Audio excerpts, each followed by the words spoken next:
Grabe, ang tagal ng deliberation na. I think 12 yung mga hurado. Sobrang nahirapan sila. I don't know kung bakit sila nahirapan. I think dalawa lang naman din yung magiting na naglalaban, si Mikay tsaka si Kirk. For me. Though si Patricia, magaling din naman talaga. Pero wala eh.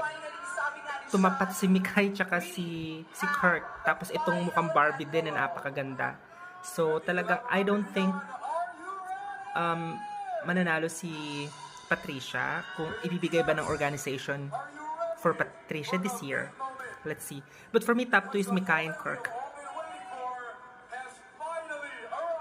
Or it could be Kirk and this. Let's see kung anong pasabog.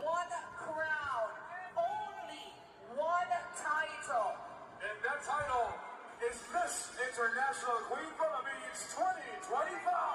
The one who will wear the Miss International our hands. Oh, isa lang. Wala na yung mga first runner-up. Ladies and gentlemen, Our Miss International Queen Philippines. Oh my God, ganun pala yun? 2025 is Kirk. Eh, grabe, wala pala mga runners.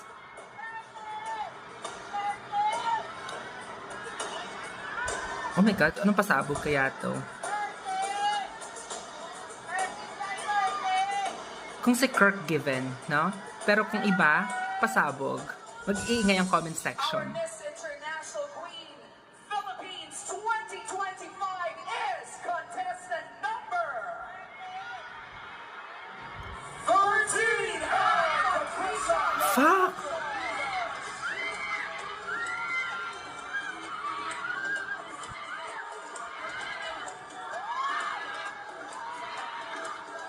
Binigay nga kay Patricia.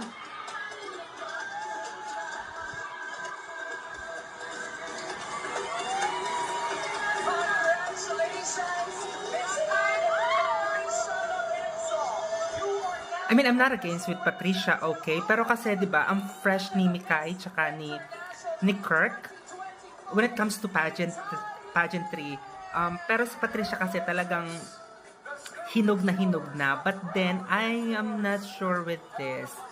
I don't think happy ang mga kabaklaan. I think it's Kirk talaga eh. Pero hinog na rin kasi to si Patricia when it comes to Q&A and everything.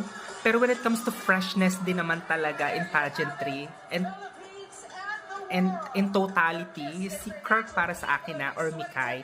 But then again, congrats!